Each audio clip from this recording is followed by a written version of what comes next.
Bienvenue au Bulletin des régions, une émission produite grâce à la collaboration de 20 télévisions communautaires autonomes associées à Cogeco. Alors, qu'est-ce que ça évoque pour vous, le 5-10-15? C'est un espace absolument magnifique. C'était des belles professions dans ce temps-là? J'ai fait 40 ans, madame. Non. Je vois l'homme comme un arbre parce que l'homme prend racine comme l'arbre. Avez-vous l'impression qu'il y a une relève pour ça? Est-ce qu'il y a des jeunes qui vont pour pas que ça se perde? C'est cette année que ça vaut vraiment la peine de venir au marché public. Ça représente une belle tradition, en fait, qui est un peu un porte-bonheur pour les pêcheurs.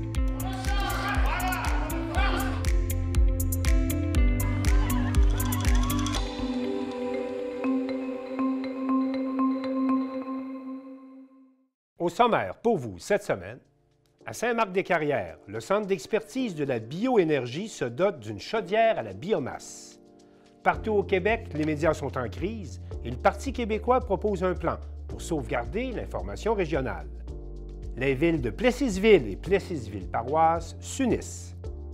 L'hebdo de Portneuf a maintenant son propre réseau de distribution suite à la disparition du Publisac.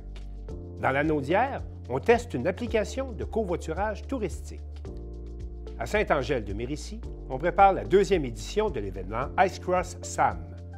À Saint-Roch-de-l'Achigan, l'Académie Ulysse lance son programme de mentorat. Et à Baie-Saint-Paul, le compte à rebours est commencé pour la 13e édition du cabaret festif. Mais pour commencer, écoutons d'abord un reportage d'Aubert Tremblay de CJSR qui nous informe qu'à Saint-Marc-des-Carrières, un véritable laboratoire de la biomasse sera bientôt en opération grâce à l'installation d'une nouvelle chaudière. Aujourd'hui est un grand jour pour Jean-Pierre Naud. C'est en quelque sorte la consécration du projet pour lequel il travaille bénévolement depuis plus de 10 ans, soit le Centre provincial d'expertise en énergie biomasse Desjardins, à Saint-Marc-des-Carrières.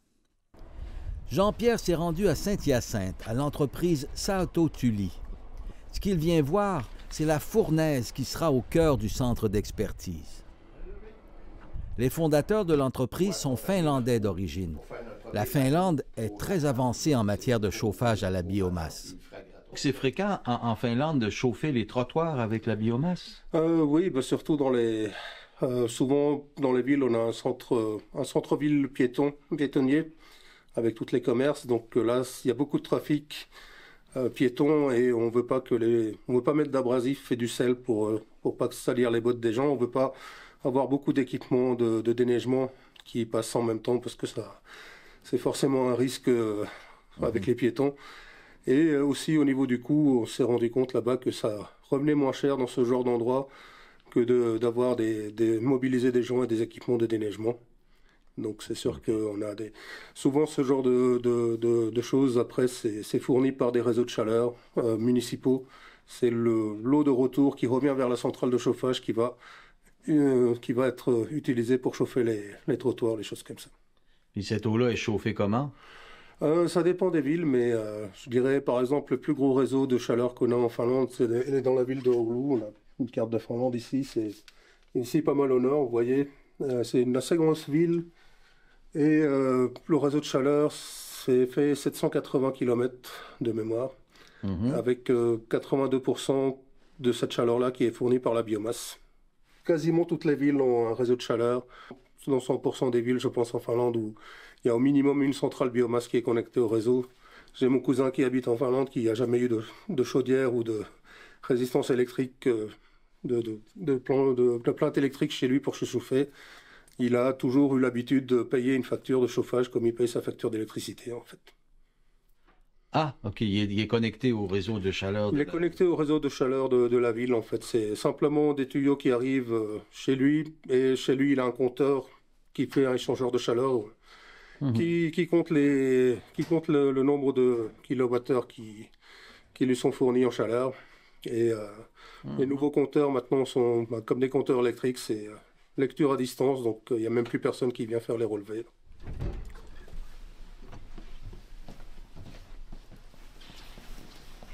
La chaudière qui a été fabriquée pour le centre est particulière. Ce n'est pas seulement une chaufferie, mais un outil de recherche et de développement. Ouais. L'équipement va être monté avec tout ce qu'il faut au niveau des formations, la transmission de la calibration, l'opération de la chaudière, etc., ben, tout l'équipement a été commandé spécialement pour les formations. On installe un compteur d'énergie directement à la sortie de la chaudière.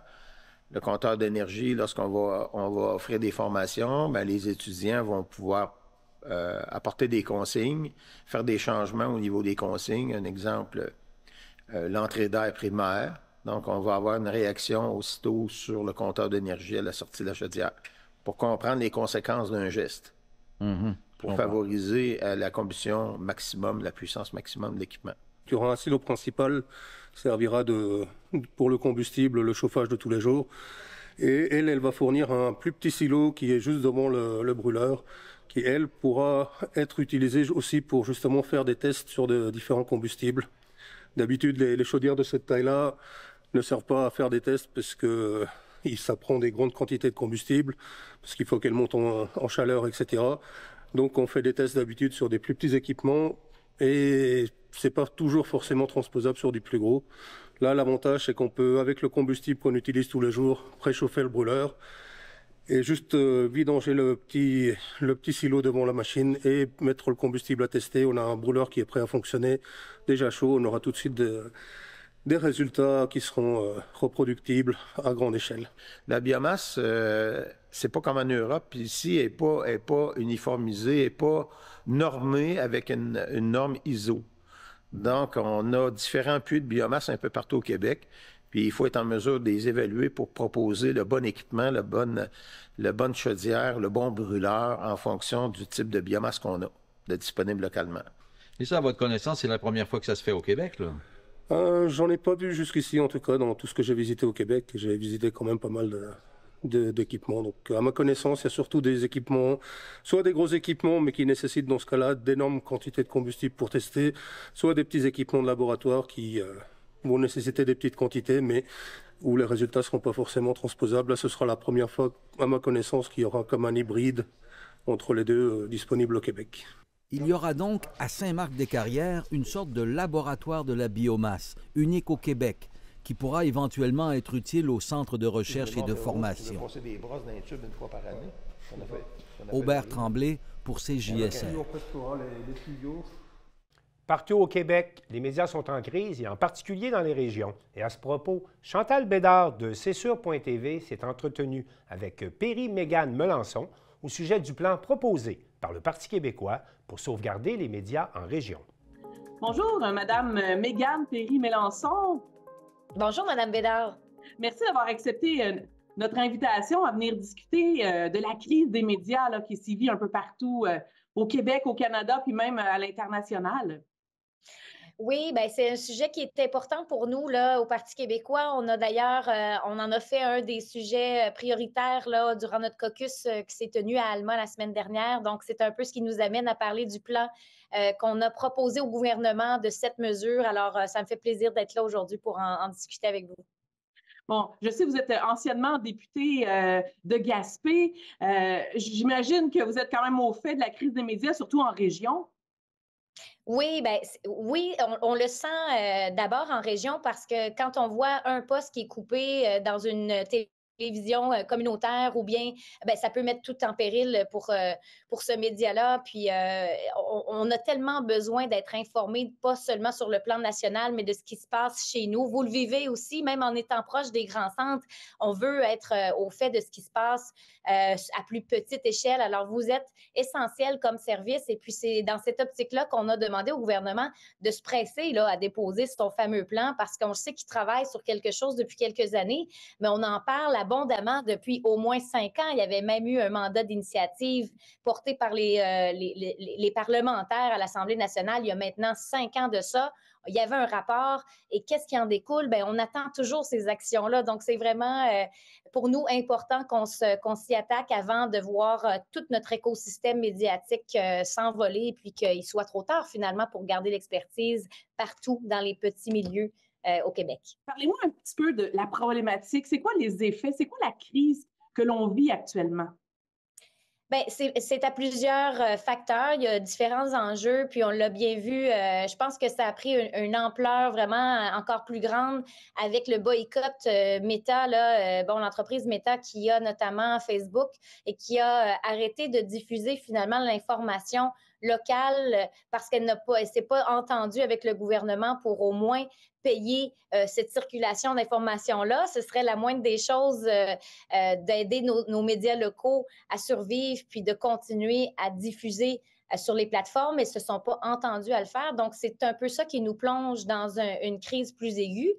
Puis, on le voit, ça a mené à l'abolition de 547 postes chez TVA.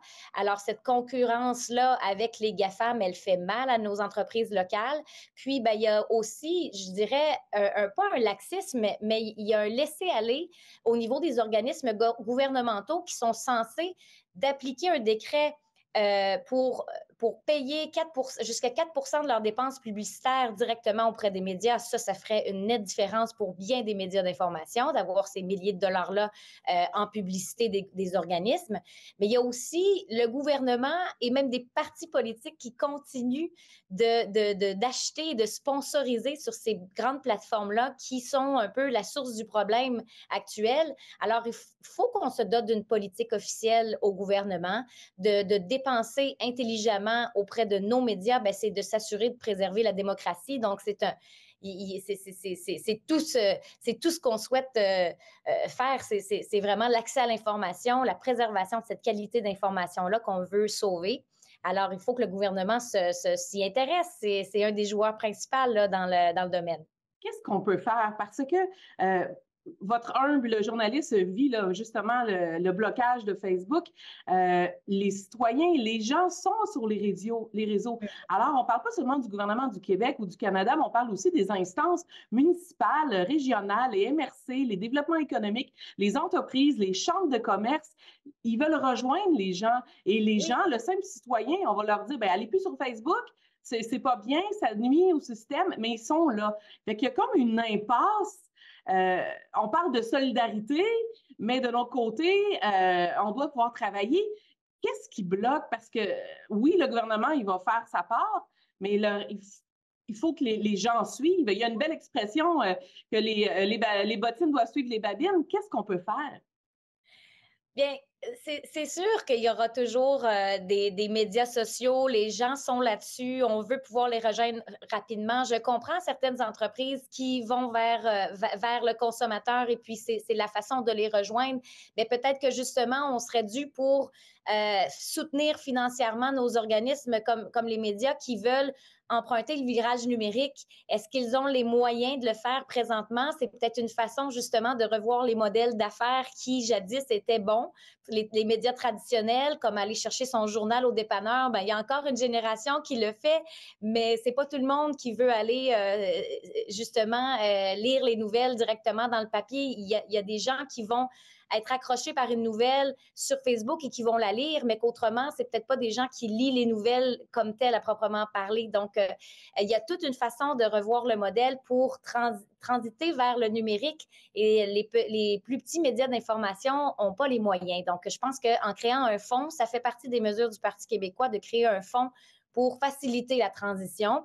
Et il y a aussi une façon simple de s'assurer que nos radios, nos télécommunautaires, quand je parlais que il y a plusieurs d'entre elles, l'employé va s'occuper d'un peu tout ce qui est dans l'administration, dans la recherche de contenu, dans le repérage, le démarchage auprès des intervenants, c'est souvent la même personne qui s'occupe de tout et qui diffuse la nouvelle au final. Alors, comment on peut s'assurer de regarnir nos salles de nouvelles, nos équipes d'information, parce que c'est difficile de s'assurer de couvrir tout le territoire quand on a à faire tout par nous-mêmes. Donc, on veut aussi élargir le crédit d'impôt.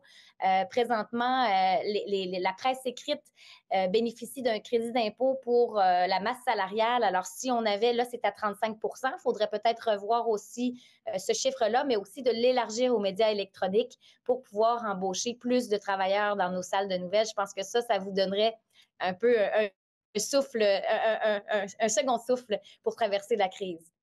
Une autre proposition dans le plan à ce niveau-là, c'est de créer un petit CRTC version Québec. Est-ce qu'on veut refaire le même modèle? Est-ce qu'on peut avoir plus de détails sur cette avenue? Bien, c'est de s'assurer que le conseil, finalement, travaille selon les orientations de la presse québécoise. On n'a pas toutes les mêmes réalités. Ces gros conseils-là pour s'occuper de l'ensemble des médias, et on voit que la représentation québécoise n'est pas toujours si simple. Je pense que vous en savez quelque chose parce que c'est une entité avec laquelle vous travaillez. Donc, de l'amener à une échelle locale ici, bien, nationale, au point de vue Québec, là, pour nous, bien, ça se permettrait d'avoir un meilleur arrimage avec les besoins là, de nos médias d'information. Donc, c'est pour ça qu'on souhaite vraiment implanter un conseil de radio, diffusion et télécommunications qui est québécois. C'est quand même un grand défi, Oui. sans jeter la pierre au CRTC, mais tout ce qui est l'encadrement web et numérique accuse un retard flagrant. Comment qu'on voit ça, l'encadrement du web au niveau du Québec, là, dans ce cas-ci? Bien, c'est sûr qu'il faut avoir une certaine flexibilité. Là, ce qu'on entend, c'est que c'est assez rigide au niveau des normes et des règlements avec le CRTC. Alors, je pense qu'il faut s'assurer d'avoir cette flexibilité-là, justement parce qu'on traverse de grands changements générationnels et dans la façon qu'on consomme nos nouvelles. Donc, c'est de s'assurer d'être agile dans tout ça. Alors, c'est un peu pour ça que de décentraliser, d'amener ça au niveau du Québec, c'est certain que ça permet une meilleure flexibilité, comme je le disais, donc autant sur le web pour la transition numérique que pour la survie de nos médias plus... On parle d'un projet audacieux en espérant qu'il puisse avancer au cours de la prochaine année avec une intervention solide pour aider nos médias québécois. Merci infiniment. Ça me fait plaisir. À bientôt.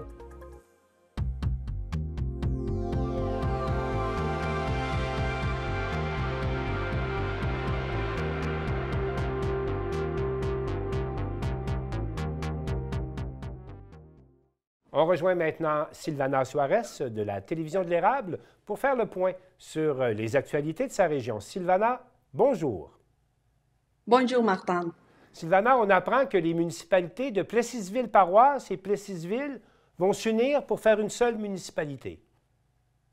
Oui, c'est ça, la nouvelle plus importante dans la région de la MRC de l'Érable, c'est l'Assemblée de fondation de la nouvelle ville de Plessisville qui a eu place lundi le 15 janvier 2024 à Plessisville. Oui. Et pour mettre en contexte aux téléspectateurs, tout a commencé après la réalisation d'une étude d'opportunité de regroupement réalisée avec les techniques du ministère des Affaires et aussi du ministère de l'Habitation du Québec en 2023.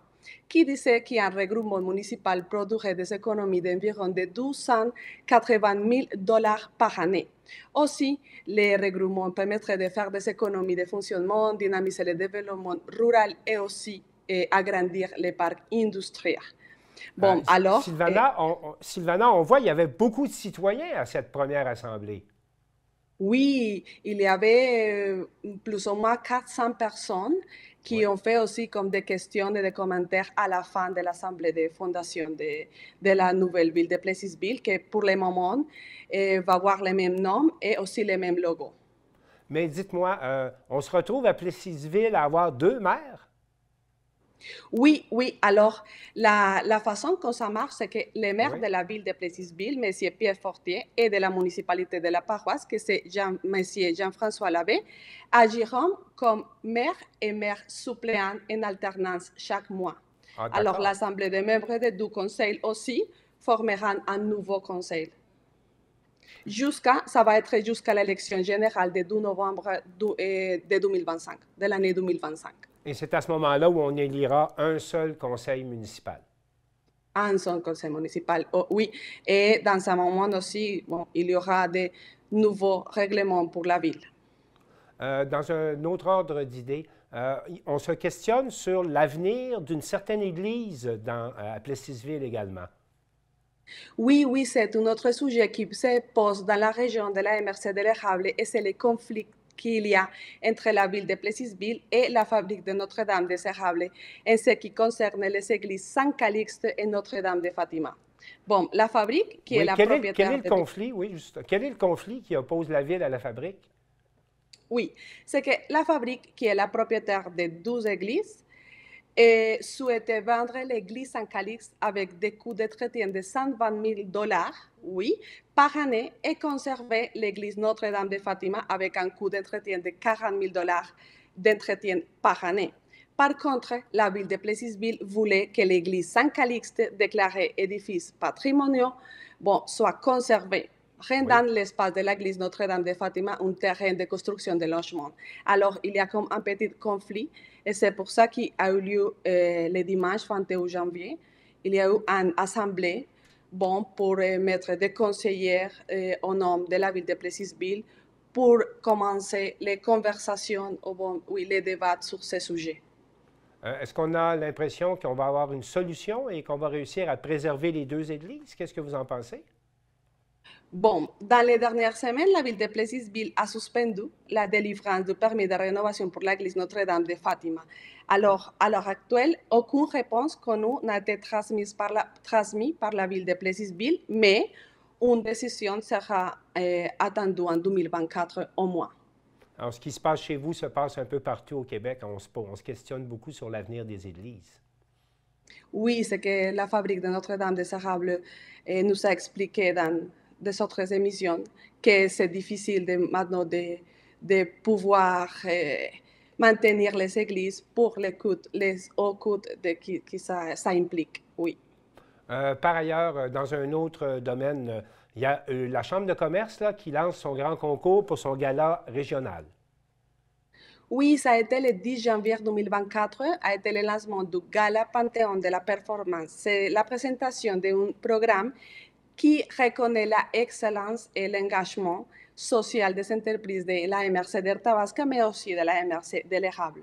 La Gala Panthéon est organisée par la Chambre de commerce et d'industrie de Bois-Franc et de l'Érable pour reconnaître aussi le travail des entrepreneurs. Alors, en 2023, il y a un nombre record d'environ 90 candidatures.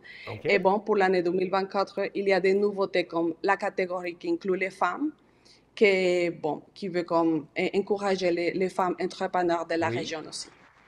Sylvana Suarez, est-ce qu'il est encore possible de s'inscrire pour les entreprises de la région à ce gala? Oui, bien sûr. Ils ont donné une date limite pour soumission de candidatures, que c'est le prochain 20 février 2024. Mais comme il y a beaucoup de conditions, alors ça serait mieux de chercher sur le site Internet des organisateurs, que c'est la Chambre de commerce et l'industrie de Bois-Franc et de l'Érable aussi. En terminant ce tour d'horizon de votre région, vous voulez nous parler d'un organisme communautaire qui s'appelle Horace et qui vient en aide aux familles démunies. Oui, il s'agit d'un organisme de récupération alimentaire et de services sains et usés, plus connu comme Horace, et c'est à Prisville. C'est une organisation marchande au but non lucratif qui offre un soutien aux familles de faibles revenus. Ils ont une façon de travailler et c'est la vente à prix modique de fournitures électroménagères, jouets et films donnés pour la population pour financer les activités de ces organismes comme les services alimentaires, qui inclut la distribution alimentaire et aussi les ateliers de cuisine collective pour la population. Alors, on a fait les tours pour les installations, pour connaître comment ça marche, l'atelier qu'ils ont pour réparer les électroménagères et aussi l'espace de la cuisine où ils font des recettes chaque semaine pour la population aussi. Est-ce qu'on sait combien de population est desservie par l'organisme communautaire? Oui, ils ont parlé de 300 familles par mois. Quand même. Alors, c'est quand même beaucoup de gens, oui, qui peuvent aussi acheter des meubles, comme j'avais dit, mais sinon participer de la cuisine collective pour apporter de la nourriture à la maison de eux. Alors, Sylvana Suarez, je vous remercie pour ce tour d'horizon des actualités dans votre région. Au plaisir de voir apparaître vos reportages dans le Bulletin des régions et je vous dis à la prochaine. À la prochaine.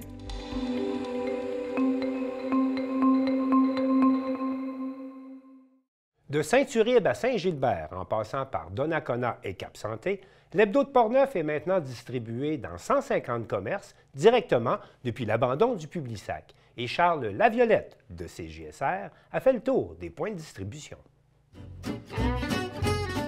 Avec la disparition du Publisac, l'hebdomadaire Le Courrier de Portneuf est désormais distribué dans des présentoirs un peu partout dans les commerces de Portneuf. La dernière livraison à domicile s'est tenue le 27 décembre et depuis, on peut trouver le journal dans un des 150 points de chute dans Portneuf. Nous avons parcouru la MRC pour visiter les commerces distributeurs et recueillir les commentaires quant au bon fonctionnement du nouveau mode de diffusion du courrier. À Grondines, on peut se procurer un exemplaire dans le bâtiment du Pop Café.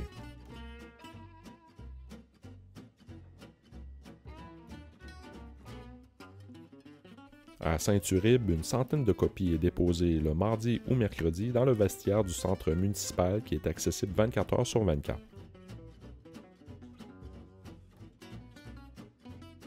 À Saint-Gilbert, 50 copies sont déposées à l'Hôtel de Ville, également le mardi ou le mercredi.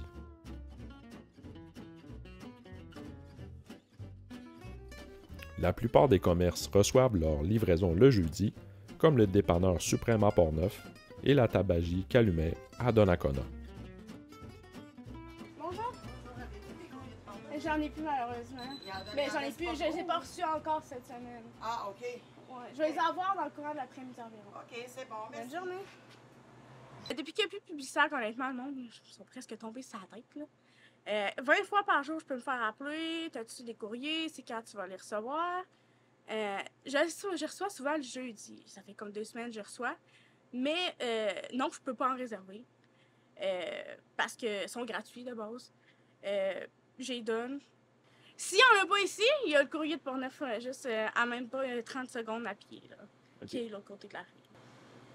Plus les personnes âgées, tu sais, je veux dire, c'est sûr que dans vingtaine, il n'y a pas grand monde dans vingtaine qui va venir, mais mettons, entre la trentaine et mettons 80, c'est vraiment le...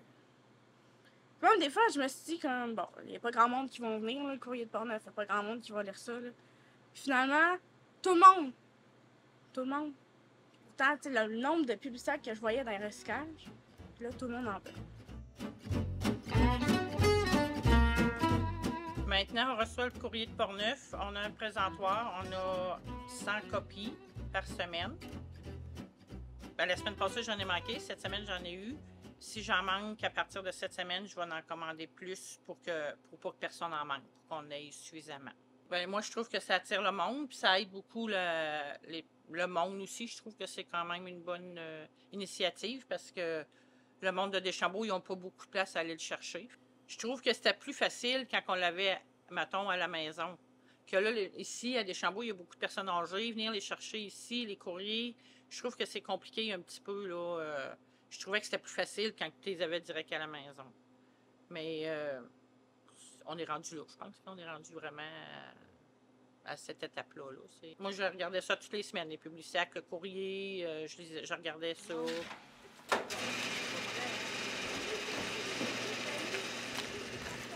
On a un rack double en plus, puis le monde vient pas mal le chercher ici. Tout en tinquant, bien, il demande si le courrier est arrivé, puis on lui dit. Le courrier de Portneuf est déposé ici tous les jeudis ou vendredis de la semaine. C'est excellent parce que ça attire du monde plus pour venir nous voir. Fait qu'ils viennent tanker, puis en même temps, ils ont le service de courrier de Portneuf.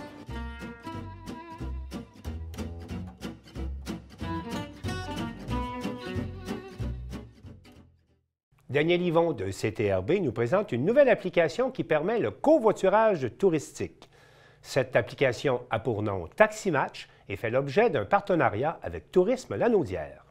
Donc l'idée, c'était de développer une solution numérique, puisque dans les pays développés, on communique plus facilement à travers une application mobile ou à travers son mobile qu'en direct. Et donc de proposer un moyen de communiquer, de réserver un taxi au départ, pour pouvoir réaliser les premiers et les derniers kilomètres qui sont si compliqués à faire, dans le but d'avoir un trajet qui va être plus économique, mais aussi plus écologique, et une manière aussi de bien rémunérer le chauffeur. Ça, c'est l'idée de départ de Taxi Partagé. On l'a développé en France, Donc elle est accessible. Si vous allez par exemple à l'aéroport de Paris, vous pouvez tout à fait partager un taxi match. Et je suis venu au Québec l'été dernier dans l'optique de développer cette solution, mais adaptée au territoire du Québec. C'est-à-dire que la distance que je peux faire avec mes pieds, c'est la même, mais il faut aller beaucoup plus loin. Donc je me suis rendu compte que le taxi, même si on le partage, sur des grandes distances, ça va coûter trop cher. Donc l'idée, c'est de développer la même solution algorithmique qui va permettre de regrouper les passagers et les conducteurs qui vont dans la même direction, mais en mode covoiturage. C'est-à-dire que c'est un conducteur qui passe par là, qui a des places disponibles et qui va pouvoir prendre en charge des passagers qui veulent aller dans la même direction. Et ce qu'on a conservé entre le côté taxi et le côté covoiturage, c'est la dimension touristique. Donc c'est du covoiturage touristique.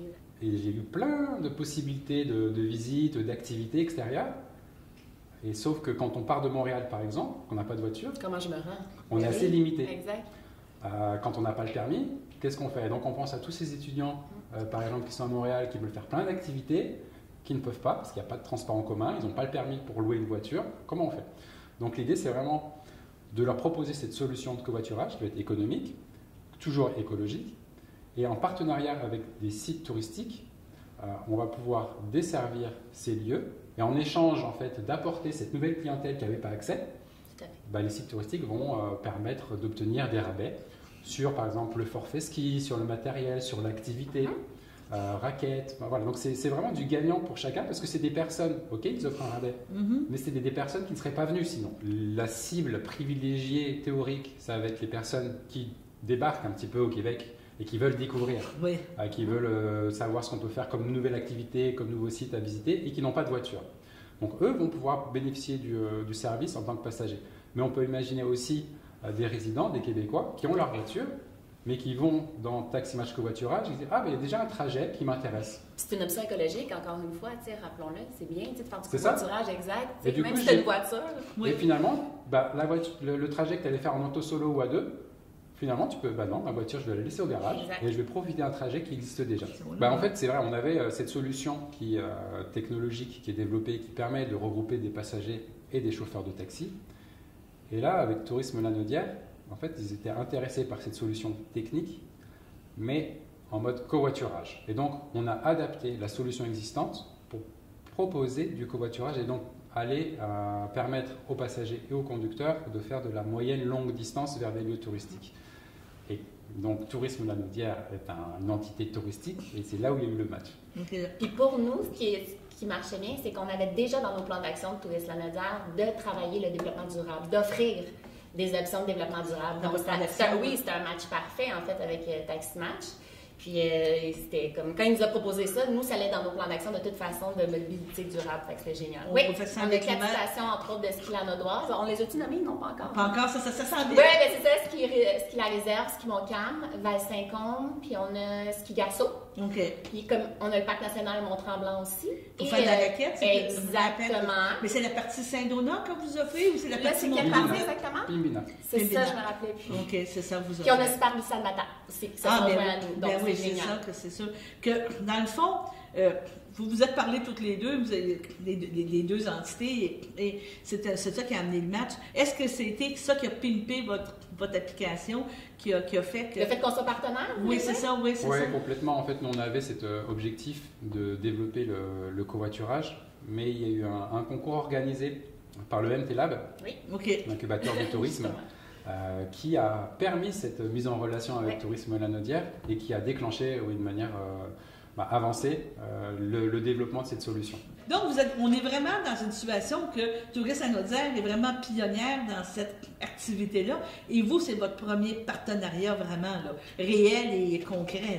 C'est complètement innovant, c'est-à-dire que du covoiturage touristique, tel que c'est proposé, je ne l'ai pas vu ailleurs. Par exemple, si vous allez sur Covoiturage Taxi Match, vous avez la possibilité en tant que conducteur d'indiquer si vous avez de la place pour des skis. Alors, je ne connais pas d'offre de covoiturage qui va être si précise par rapport aux possibilités de déplacement vers des sites touristiques. Et cette innovation, elle n'est pas uniquement sur le covoiturage, elle est sur le fait qu'elle soit tournée vers des sites touristiques, les partenariats aussi qui sont réalisés avec les stations de ski dont on a parlé, l'Esperlissa, le parc national. Ce qui est intéressant et ce qui est innovant aussi, c'est que de cette manière-là, on va pouvoir transmettre, c'est important, on va pouvoir transmettre aux partenaires l'origine des personnes qui Une vont base sur de place. données. Oui, il y a une base de Et données. donc, ils vont derrière. savoir d'où Exactement. viennent leurs clients. Aujourd'hui, ils ne le savent pas forcément. Non. Puisqu'ils vont rentrer leur adresse de départ, Ouais. nous, on va savoir d'où sont partis les Même gens. pour Tourisme Lanaudière, c'est génial d'avoir ces données-là, tu sais. De Oui, oui. savoir d'où ce qu'ils viennent, justement, viennent. pour nos attraits. Et on a été contacté par d'autres régions. On peut par exemple la Gaspésie, Oui. qui nous a contacté, qui trouve ça très intéressant, proposer des moyens de déplacement durables. Mais l'objectif, après travailler avec Tourisme Lanaudière, c'est de continuer ensemble, évidemment, mais c'est de déployer le service avec d'autres partenaires, d'autres régions. OK. Comment ça fonctionne? C'est simple. En fait, vous avez besoin juste d'un smartphone.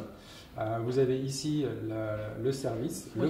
le Au download covoiturage. d'application, oui. Donc, on rentre, il n'y a même pas besoin de télécharger d'application. Vous indiquez votre point de départ, votre lieu d'arrivée. Soit vous êtes conducteur, vous publiez un trajet, soit vous êtes passager et vous recherchez un trajet. Et si un trajet vous intéresse, vous cliquez dessus et vous allez pouvoir être mis en contact avec le conducteur. Et qui détermine les coûts? Pour les passagers, pour les conducteurs, il n'y a pas de frais pour s'inscrire sur la plateforme. Il y a un coût d'utilisation qui va correspondre à un kilomètre. C'est-à-dire que vous payez 20 cents du kilomètre. C'est pas beaucoup. C'est pas beaucoup, ça va coûter moins cher que le bus finalement pour aller aux stations de ski. Le conducteur, ce qui est bien pour lui, c'est que ça va lui permettre de rembourser son essence. Oui, exact. Et comme on a dit tout à l'heure, le fait d'être passager-conducteur, vous allez en plus avoir des avantages avec les partenaires. Réduit, ben oui. Pour Tourisme Lanaudière, c'est une première expérience. Oui, en fait, nous, on est fiers de dire qu'on a Taximatch, bien entendu, pour le service de covoiturage, mais on a aussi les éco-excursions avec Bonjour Nature. Fait que là, on a 2 options de mobilité durable. On est vraiment fiers de dire qu'on offre ça, justement, comme souci écologique et environnemental. Que ça va faire des petits, là, des petits bébés là, autour. Bébés, Ouais, c'est ça. clair, c'est trop un projet intéressant. C'est une nouvelle solution dans le sens où, oui, c'est du covoiturage, mais qui a une dimension touristique avec des partenariats avec des grands acteurs du tourisme, ce qui va permettre, et c'est le but, aux touristes ou même aux résidents de pouvoir profiter du tourisme en réduisant leur impact environnemental. Le covoiturage, ce n'est pas uniquement une solution de déplacement durable, c'est aussi une expérience à vivre. Et on va avoir des conducteurs, des passagers qui ne se connaissent pas, qui vont se rencontrer, découvrir, généralement avec des passions similaires puisqu'ils vont dans des lieux touristiques communs. Et donc ça va créer une super atmosphère et ça va permettre à des gens peut-être qui connaissaient personne de rencontrer du monde et de faire l'activité, voire de passer la journée avec des nouvelles personnes avec qui ils vont s'entendre. Des coups de foudre peut-être? Si Ça possible. peut Hein. aussi. Tu sais, des gens On fera une scène, on fera une spéciale Saint-Valentin.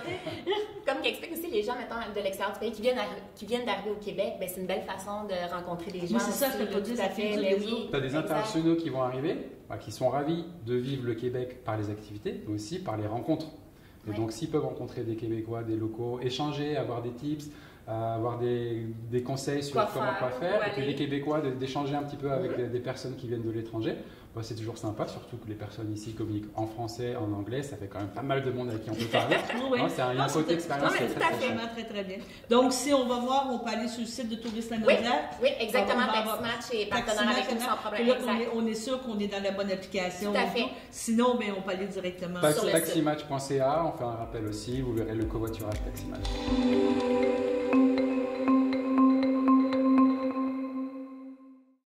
À Saint-Angèle-de-Mérici, du 15 au 18 février prochain, c'est la 2e édition du Ice Cross Sam et Marc Després de TV Métis a rencontré les organisateurs. Alors, il y a le Ice Cross qui sera de retour en février pour une 2e édition. Donc, tous les deux, vous y avez participé l'année dernière. Comment vous avez aimé votre expérience? C'était le fun. Malgré les froids, nous, peu importe, on brave la tempête s'il y en a une, puis on est sur la piste à descendre. C'est un sport qui sort de l'ordinaire, puis ça vient nous chercher avec une dose d'adrénaline vraiment intensive. Alors, peu importe les conditions qu'il va y avoir, on va les braver. Donc, malgré les conditions, là, on est vraiment satisfait. Oui, vraiment. Puis même, c'est même pas malgré les conditions. C'est vraiment juste, ça a été une étape de plus, un combat de plus à avoir dans notre parcours, mais c'était vraiment le fun. Et de votre côté? Comme David le mentionne exactement, là, le froid était de mise l'année passée. Malgré tout ça, on a quand même performé. C'est sûr que la fatigue, le froid, c'était rough un peu sur le corps. Cette année, on va souhaiter du beau temps. S'il y a du froid, on le prend quand même. On a besoin de faire de la glace. Mais sinon, là, on est prêt. Puis on espère avoir une belle fin de semaine encore, là, comme l'année passée. Et quand même, on avait réussi pour une première édition à avoir au-delà, et malgré la température, au-delà d'une centaine de participants. Donc, c'est encourageant de voir que le sport persiste. Oui, puis la course au Canada l'année passée a été la course avec le plus d'inscriptions au niveau mondial. Fait que, cette année, on vise à battre le record qu'on a établi l'année passée. On veut aller plus haut que ça.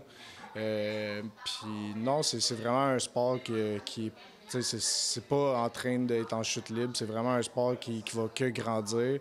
On a un niveau d'âge plus jeune pour la rentrée des nouveaux athlètes.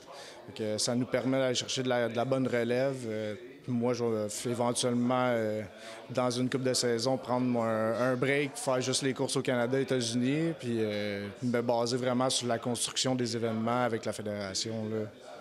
Donc, ces changements-là, pour les inscriptions, c'est un peu essentiel, justement, pour permettre aux gens de tester le sport.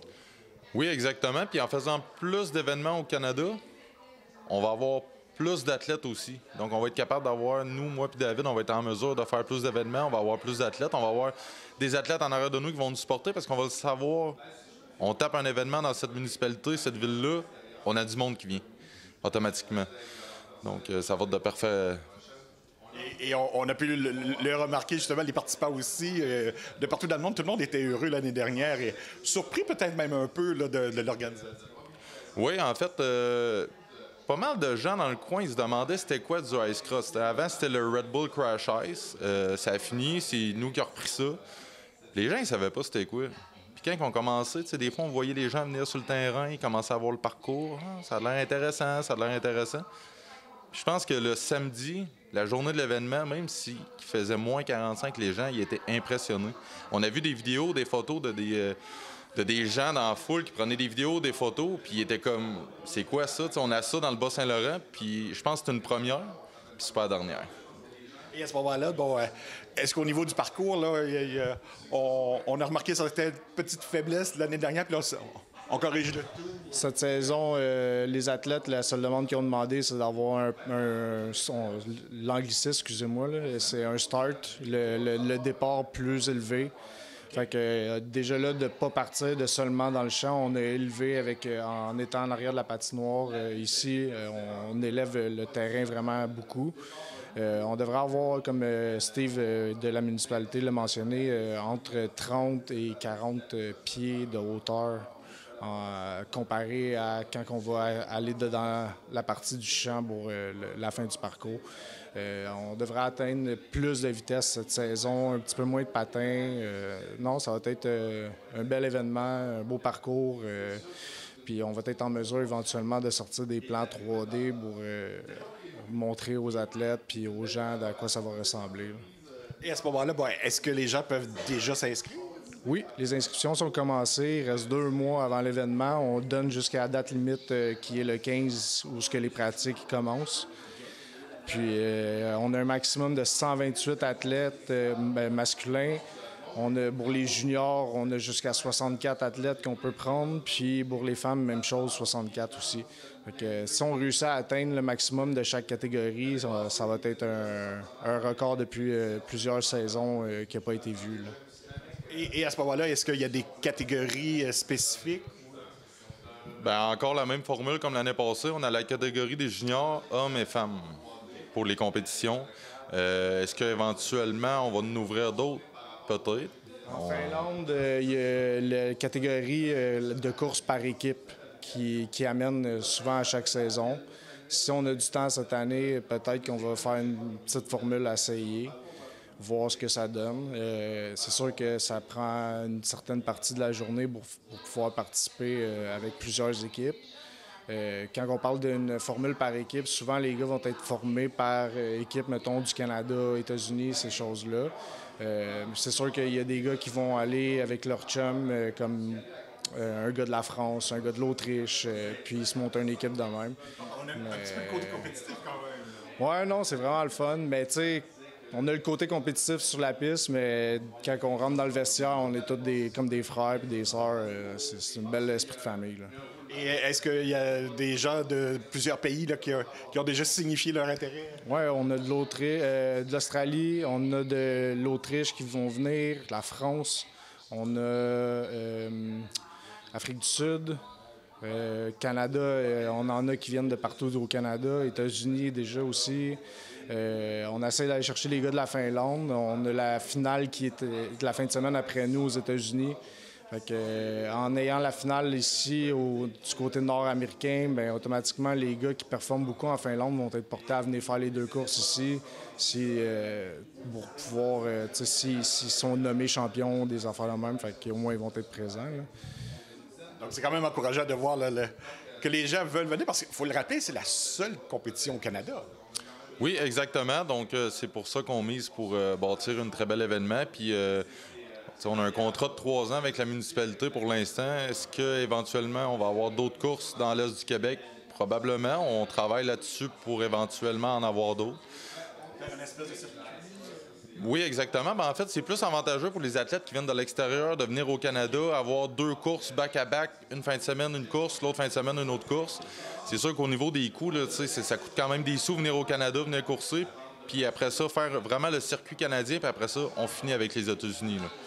Et donc, en terminant, ce qu'on peut dire aux gens, c'est de réserver les dates du mois de février, là, parce que c'est vraiment un incontournable. En tout cas, on veut en faire un incontournable. Oui, exactement. Venez voir ça absolument. On pense pas tomber sur des mêmes froids qu'on a eu la saison passée. Fait que, avec un bel habit de neige, puis souvent, il y a des feux sur le site. Il y a l'église que le monde peut aller se réchauffer. Il va y avoir la salle communautaire aussi. Alors, non, ça n'a pas manqué.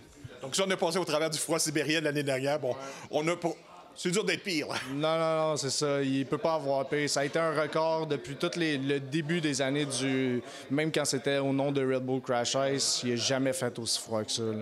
Puis, tu sais, les athlètes ont répondu à l'appel. Les 107 athlètes ont descendu sur la piste. Fait que, non, on va avoir une belle fin de semaine. Ça n'a pas manqué, comme je disais. Et ces fameuses dates-là, ce sont lesquelles? 15, 16, 17 puis 18. Le 15, c'est les journées des pratiques. Les gars vont commencer à aller essayer la piste pour un certain bloc d'heures dans la journée. Ensuite de ça, le 16, on a nos qualifications. Le 17, c'est les courses, puis le 18, la journée familiale. Fait qu'on va essayer de garder des athlètes ici le plus possible. Le 18, pour guider les gens sur la piste qui veulent venir l'essayer aussi. Là. Fait que ça aussi, c'est un bel atout à l'événement. Là. Donc, on dit aux gens, donc réservez votre date et manquez surtout pas ça. Oui, exactement. Soyez présents. Merci à vous deux. Hey, merci beaucoup. À Saint-Roch-de-L'Achigan, plus de 130 jeunes sont inscrits à l'Académie Ulysse, où l'on développe des athlètes de haut niveau. Un reportage de Danny Bérubé de CTV-TV. La semaine dernière, l'Académie Ulysse du complexe J.C. Perrot à Saint-Roch-de-l'Achigan lançait son programme de mentorat. Cette académie est l'un des 3 programmes québécois de la plus importante ligue élite étudiante du Canada, la Canadian Sports School Hockey League. Plus de 130 élèves, filles et garçons de 11 à 18 ans, franchissent les portes de cette académie plusieurs fois par semaine. Ouvert depuis 2009, Ulysse Academy est l'un des 32 établissements de ce genre à travers le Canada.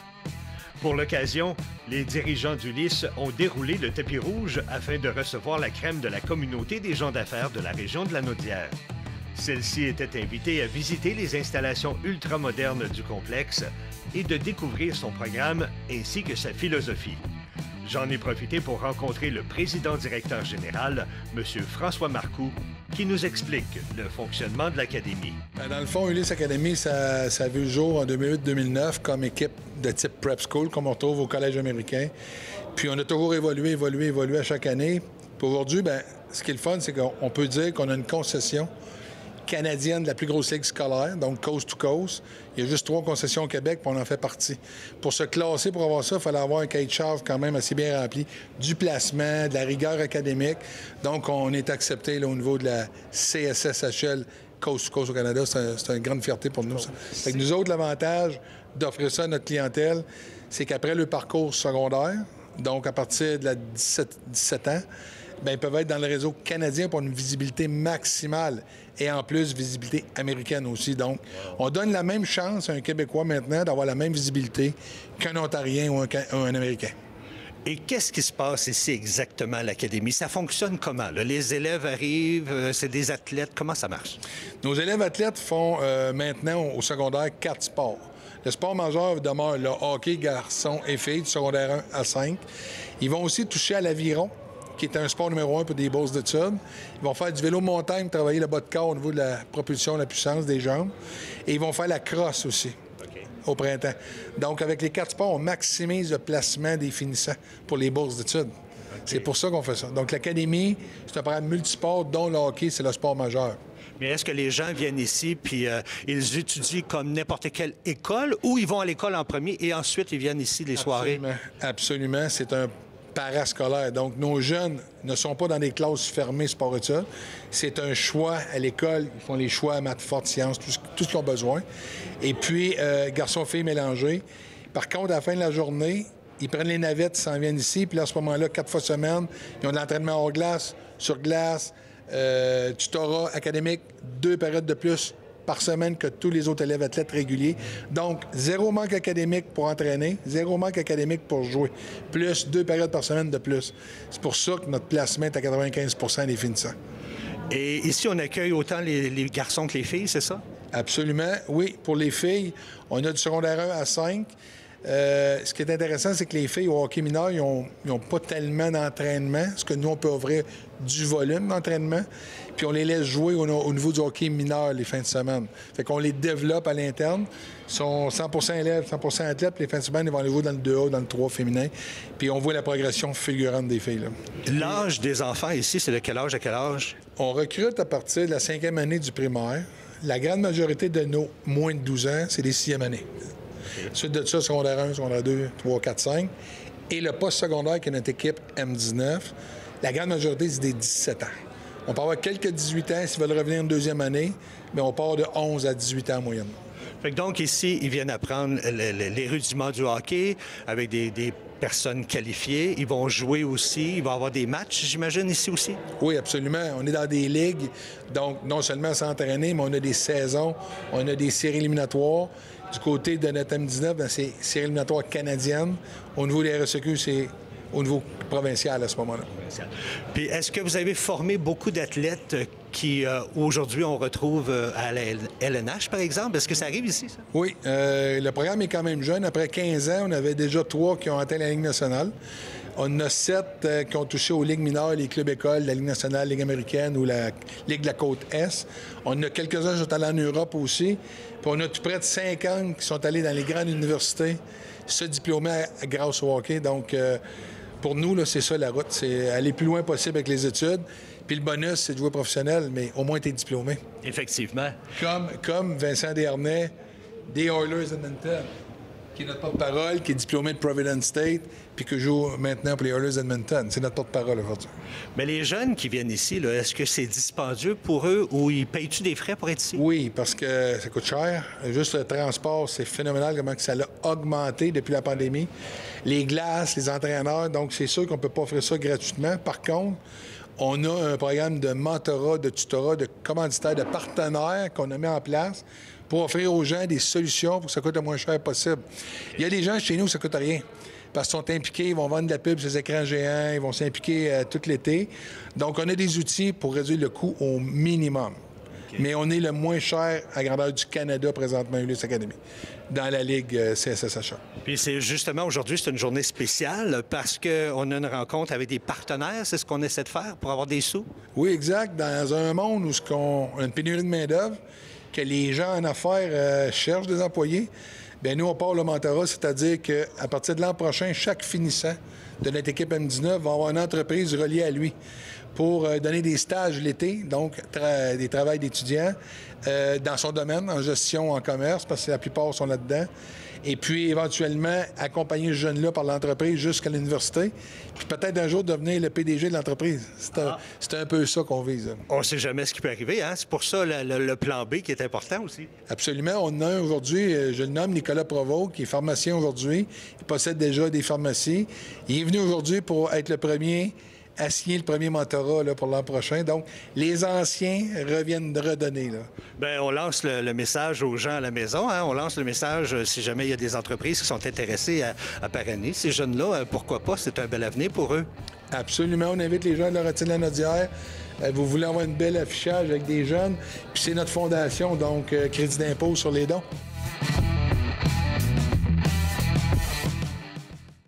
À Baie-Saint-Paul, le cabaret festif revient pour une 13e édition avec des artistes participants qui proviennent de partout au Québec et des prix qui permettront à ces artistes de se produire partout au Québec. Un reportage de Lydia Duchesne de TVCO. Le cabaret festif de la Relève est de retour à Baie-Saint-Paul pour une 13e édition qui se déroulera les 27 janvier, 17 février et 9 mars prochains au cabaret de la Maison Otis. La grande finale du 30 mars demeure à la salle multi du Germain-Charlevoix. On a décidé de ne pas changer la formule gagnante, donc toujours 3 soirées de qualification, une finale, 12 candidats, candidates qui vont tenter donc d'accéder à la finale et de remporter les nombreux prix. Quelques nouveautés sont tout de même apportées à cette édition au niveau des partenaires et des prix remis aux artistes. Évidemment que plus les années passent, plus on est un petit peu plus connu dans le milieu de la diffusion surtout. Donc, nos nouveaux partenariats, c'est souvent ça. C'est des festivals d'ailleurs au Québec ou des salles de spectacle qu'on essaye soit d'aller chercher ou qui nous contactent pour offrir un prix parce qu'ils savent que les artistes qui sortent du cabaret festif sont souvent quand même de haut calibre puis ils les veulent d'emblée dans leur programmation. Fait que cette année, on a quelques petites nouveautés. Donc, les artistes vont pouvoir en bénéficier. Parmi les nouveaux partenaires, on peut entre autres compter le Festival Bleu-Bleu de Carleton-sur-Mer et le bistrot La Chasse-Peinte de L'Anse-Saint-Jean. Une petite nouveauté là, qui est par rapport aux finalistes. On va offrir non seulement des prix à la personne qui gagne le prix du jury et le prix du public, mais on va offrir un espèce de petit package aux 4 finalistes. Donc, ça va être un abonnement au FOCOF, donc pour des rencontres pro, des conférences tout au long de l'année et du temps de formation en droit d'auteur, gestion des droits d'auteur. Donc, ça, c'est vraiment des sujets. En fait, on a tâté un peu le terrain auprès des artistes. De quoi vous avez besoin, tu sais, pour démarrer une carrière comme ça? C'est souvent ça qui nous disait des outils pour comprendre c'est quoi la gestion des droits d'auteur, puis se faire des contacts. Donc, on a essayé de leur offrir ça, puis on va le donner vraiment à tous les finalistes, aux 4 projets finalistes. Si quelques noms vous sonnent déjà une cloche, c'est que les artistes sélectionnés sont bien sûr en début de carrière, mais non pas sans expérience dans l'écosystème musical québécois. Ils ont quand même quelques pas de fait parce qu'on veut vraiment des artistes qui ont confirmé ou qui sont en train de confirmer qu'ils veulent faire ça dans la vie. Donc, c'est sûr que ça prend un petit peu d'expérience pour confirmer ça. Puis, on veut des artistes qui ont de l'expérience sur scène. Donc, des artistes, justement, qui ont quelques spectacles à leur actif et qui veulent découvrir des nouveaux publics. Donc, c'est sûr que si tu as joué seulement dans ta chambre, c'est bien, puis il faut continuer, mais il y a un petit pas à faire de plus là, pour être sélectionné d'habitude. Encore une fois, les inscriptions ont été nombreuses et par conséquent, la sélection difficile à faire. Avant la pandémie, dans les inscriptions, on voyait vraiment des vagues de style, justement. Il y a eu une grosse vague folk au début. Après ça, il y a eu beaucoup de pop, beaucoup de synthétiseurs, beaucoup de ça. Après ça, le hip-hop est arrivé, le rap. Puis là, cette année, c'est juste un melting pot de tout ça, puis ça paraît vraiment dans la cohorte qui a été choisie cette année. Il y a absolument de tout. Il y en a du rap, il y a du folk, il y a de la pop, il y a du rock, il y a du garage, il y a du psychédélique. Des mesures comme l'abolition des frais d'inscription et la rémunération des artistes qui ont été mises en place depuis quelques années font aussi beaucoup parler dans le milieu et inspirent tranquillement d'autres concours au festival qui offrent maintenant des avantages semblables. Je ne sais pas si on a rapport là-dedans, mais je pense, j'espère, en fait, si ça a pu juste ouvrir des portes puis donner des meilleures conditions aux artistes, c'est ça qu'on veut. Les billets pour les différentes soirées du cabaret sont disponibles sur lepointdevente.com. Notez que la passe Curieux, qui donne accès à la totalité des soirées à prix avantageux, affiche déjà complet. C'est tout pour le Bulletin des régions cette semaine. Je remercie toutes les stations de télévision participantes et je vous dis à la prochaine.